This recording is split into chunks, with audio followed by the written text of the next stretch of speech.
Pada dasarnya, manusia adalah makhluk yang tidak bisa lepas dari komunikasi. Tapi seringkali kita hanya melakukannya tanpa tahu lebih dalam. Jadi apa sih sebenarnya komunikasi itu? Dan bagaimana para ahli mendefinisikannya? Dan sejauh mana perjalanannya dari sekedar isyarat purba hingga menjadi sistem yang kompleks seperti sekarang? Yuk kita buka tirai dan ungkap definisi akurat tentang komunikasi serta menyikapi lembaran-lembaran sejarah komunikasi yang penuh kejutan. Menurut beberapa ahli seperti John R. Bittner, komunikasi massa itu pesan yang disampaikan lewat media massa ke banyak orang. Simpelnya gini, tentang gimana informasi disebarkan ke audiens yang luas pakai platform seperti TV, radio, koran, atau internet. Kemudian John Lewis menambahkan, ini lebih dari sekedar pesan, ada lembaga dan teknologi yang terlibat. Dari pers sampai film, buat menyebarkan berbagai jenis konten, termasuk tulisan, gambar, atau suara. Jadi, komunikasi massa adalah proses penyampaian pesan yang terstruktur dan sistematis, pakai teknologi dan institusi, buat menjangkau halayak luas. Nah, tujuannya bisa untuk info, pengaruh, atau perubahan. Kemudian Dr. Abdul Halik menjelaskan ada dua sisi penting dalam komunikasi massa. Pertama, dari sisi produsen. Nah, ini tentang bagaimana pesan dibuat dan disebarkan ke publik lewat berbagai media. Kedua, dari sisi audiens. Ini tentang bagaimana kita sebagai penerima mencari dan menggunakan pesan itu untuk informasi, hiburan, atau membentuk pandangan kita. Memahami dua sisi ini penting banget di zaman sekarang. Ini membantu kita tahu bagaimana sih komunikasi massa itu bekerja dan apa dampaknya untuk kita semua. Penjelasan selanjutnya yaitu ciri-ciri komunikasi massa. Yang pertama, sumber komunikasi massa bukanlah satu orang, melainkan suatu organisasi atau lembaga seperti Kompas TV, TV One, dan lain-lain. Ada strukturnya seperti direktur, produserial, dan editor. Dan ada bagian yang menyampaikan kepada masyarakat adalah komunikator profesional seperti reporter atau wartawan. Yang kedua, bersifat jelas, tidak beragam, dan kalimatnya bisa diproses seperti kata ilmiah yang bisa kita deskripsikan lebih banyak. Yang ketiga, pengirim dan penerima bersifat satu arah dan jarang bersifat dua arah. Maksudnya, pesan yang disampaikan satu arah dari media massa kepada audiens, dan audiens tidak bisa langsung memberikan respon kepada media massa, kalaupun bisa bersifat tertunda atau tidak langsung. Karena sang pengirim tidak bertanggung jawab atas apa yang mereka berikan. Yang keempat, penerima merupakan dari halayak luas. Yang kelima, komunikasi massa bersifat serentak. Misal, dalam chat pengirim dan penerima menciptakan pengaruh luas. Atau misal kita bisa share di grup dalam waktu singkat dan menimbulkan respon oleh banyak orang. Sejauh mana perjalanan dari sekedar isyarat purba hingga menjadi sistem yang kompleks seperti sekarang? Selanjutnya, kita akan membahas tentang sejarah komunikasi massa dari isyarat hingga bahasa. Komunikasi massa adalah bagian yang tak terpisahkan dari kehidupan kita. Evolusinya membentuk perilaku individu dan kelompok, mencerminkan perkembangan manusia itu sendiri. Mari kita telusuri asal-usul melalui beberapa zaman. Pertama, zaman tanda dan isyarat atau the age of signs and signals. Ini adalah awal mula komunikasi, di mana manusia menggunakan gerakan dan simbol sederhana untuk berinteraksi. Komunikasi masih terbatas dan primitif, jauh sebelum ada tulisan dan bahasa. Penggunaan insting sangat dominan dan rasio masih rendah karena keterbatasan daya tampung otak. Pada masa ini, komunikasi mirip dengan pola komunikasi hewan, menggunakan dengkuran, geraman, atau jeritan sesuai kondisi. Perkembangan Perkembangan yang signifikan terjadi dengan penemuan tanda dan isyarat untuk menyempurnakan suara. Bentuk komunikasi ini merupakan komunikasi nonverbal yang sangat simpel. Keterbatasan fisik seperti letak tenggorokan dan kotak suara yang belum sempurna membuat manusia sulit berbicara lancar. Peralatan komunikasi masih sangat kuno dan tidak praktis. Kesederhanaan pesan adalah hal lumrah. Namun keterbatasan ini mendorong mereka untuk mengingat gerakan, tanda, dan isyarat yang mempengaruhi sedikitnya budaya pada zaman itu. Yang kedua, zaman bahasa Latin atau the Age of Speech and Language. Berlangsung sekitar 200.000 hingga 300.000 sebelum Masehi. Zaman ini menandai awal kemampuan manusia berbicara menggunakan bahasa. Manusia pada zaman ini dikenal sebagai Homo sapiens. Manusia jenis Cro-Magnon pada zaman ini menunjukkan bukti kuat bahwa mereka memiliki kapasitas untuk berbicara. Bahasa pertama kali muncul sekitar 35.000 hingga 45.000 sebelum Masehi. Mereka tidak hanya bisa bicara, tetapi juga bisa mengukir atau menggambar binatang, manusia, di batu atau tulang ataupun taring. Kemampuan baru ini termasuk penggunaan angka, simbol, dan kata-kata. Memungkinkan manusia menghadapi tantangan sosial dan fisik dengan cara yang sebelumnya tidak mungkin. Sistem simbolik yang berkembang memungkinkan mereka mengklarifikasi, mengkirim, menerima, dan memahami pesan dengan lebih baik. Intinya, perubahan pada zaman ini membawa percakapan dan bahasa yang mengubah budaya secara drastis. Dari berburu menjadi pembentukan peradaban klasik berskala besar.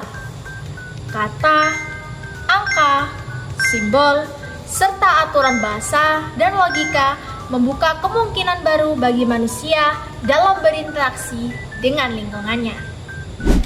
Oke, yang ketiga, zaman tulisan. Era media tulisan berlangsung pada sekitar 5000 sebelum Masehi. Di tahun ini, sistem masih sederhana, terutama di Cina, Mesir, dan Mesopotamia. Dalam sistem pengawasan sosial dimaksudkan untuk mencatat peraturan dan pemberian sanksi. Artinya, komunikasi tidak hanya mengandalkan lisan, tetapi juga tertulis. Sejarah tulisan ini adalah proses pergantian gambaran piktografi ke sistem fonetis. Dari penggunaan gambar ke surat yang sederhana. Era ini disebut sebagai awal manusia dalam merekam informasi. Kemudian, manusia Cro-Magnon. Manusia Cro-Magnon menjadi titik awal dalam menggambarkan kembali kehidupan yang dikenal manusia. Pada era ini, diketahui terdapat lukisan yang digambarkan di dinding gua. Yang kedua adalah sebuah prasasti yang ditemukan sekitar 4000 sebelum Masehi di kota kuno Mesopotamia dan Mesir. Prasasti ini digambarkan lukisan kasar atau goresan di dinding bangunan. Dari penemuan prasasti ini bisa dikatakan bahwa sudah ada standarisasi makna pesan pada zaman tersebut. Bangsa Mesir menjadi penemu pertama sistem glyphs atau simbolis.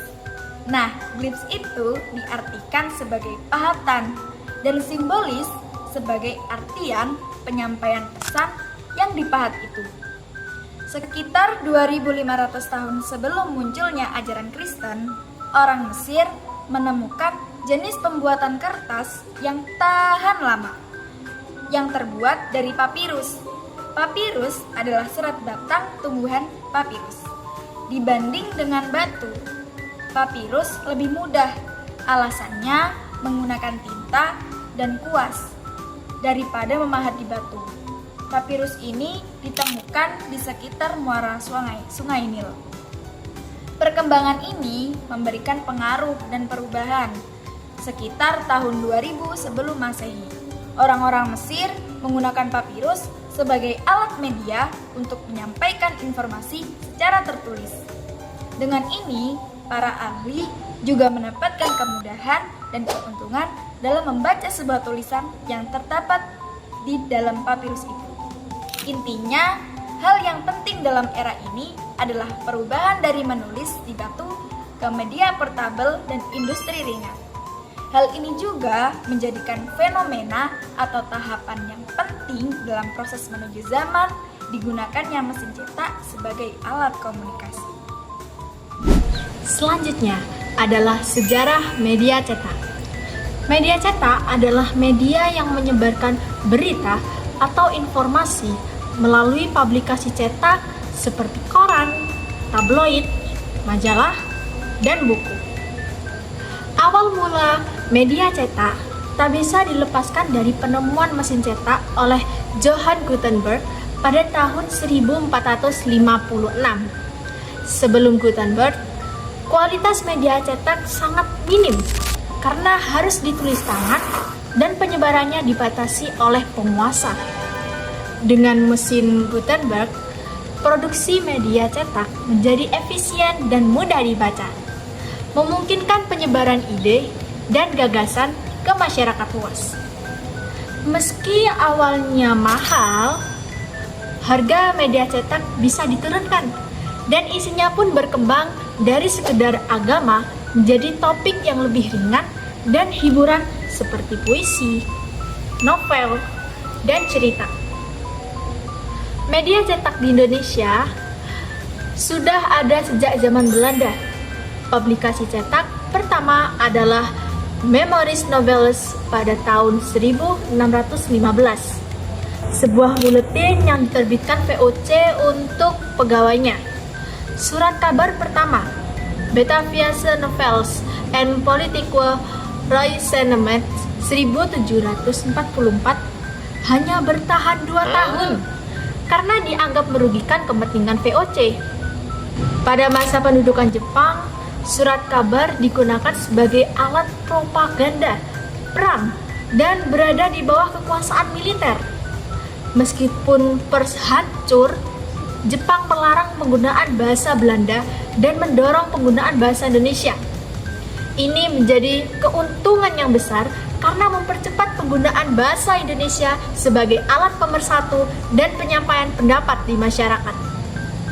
Setelah masa penjajahan, media cetak berbahasa Melayu mulai diterbitkan secara luas pada tahun 1858. Dengan munculnya koran seperti Bintang Timur, Bintang Barat, dan Medan Prijaji, perkembangan media cetak di Indonesia terus pesat hingga memasuki era konvergensi media, di mana teknologi digital semakin dominan. Perjalanan komunikasi manusia sungguh menakjubkan. Dari pesan-pesan sederhana yang disampaikan secara lisan hingga ledakan informasi di era digital saat ini. Kemunculan media cetak menandai percepatan aktivitas komunikasi. Informasi menyebar lebih cepat dan luas, membuka babak baru dalam sejarah manusia. Abad ke-20 menyaksikan lahirnya motion picture atau film. Awalnya sebagai hiburan keluarga, film dengan cepat menjadi media massa yang berpengaruh. Kemudian di tahun 1920-an hingga 1960-an, radio dan televisi memasuki panggung, mengubah cara kita mengakses informasi dan hiburan. Istilah jurnalisme yang muncul di Amerika Serikat pada tahun 1454 awalnya identik dengan persurat kabaran, namun maknanya meluas menjadi kajian mendalam tentang penyampaian informasi. Tokoh-tokoh Joseph Pulitzer yang sebagai bapak jurnalisme, Carl Elliott dan Robert Merton turut mewarnai perkembangan jurnalisme. Mereka menekankan pentingnya pengalaman dan empirisme dalam praktik jurnalistik. Kemudian De Volder yang memperkenalkan communication Wissenschaft atau ilmu komunikasi. Ia menekankan pentingnya komunikasi interpersonal yang melengkapi komunikasi massa melalui media seperti koran, radio, dan televisi.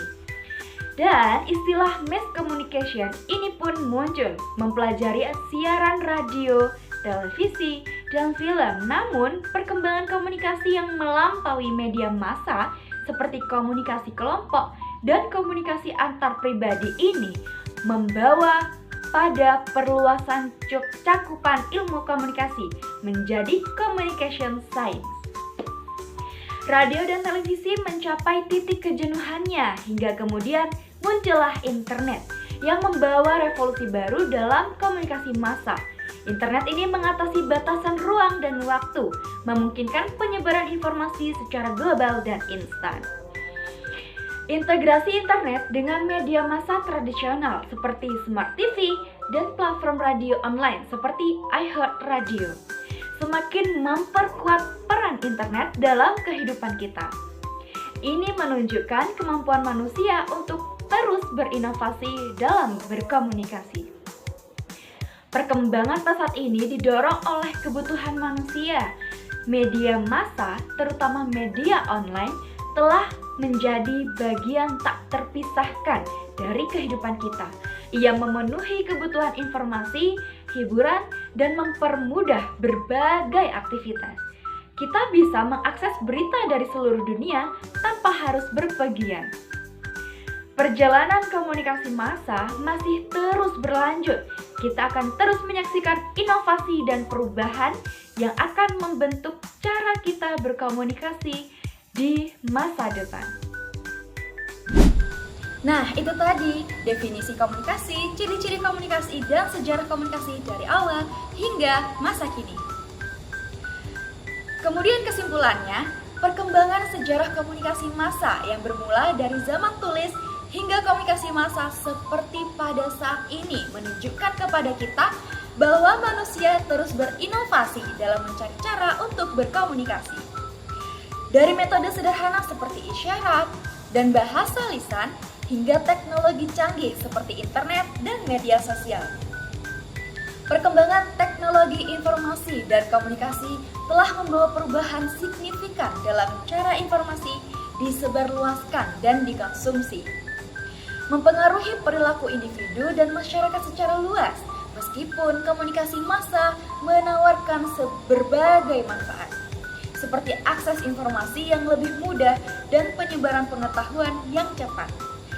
Kita juga perlu menyadari potensi dampak negatifnya, seperti penyebaran informasi yang tidak akurat dan ketergantungan yang berlebihan pada teknologi.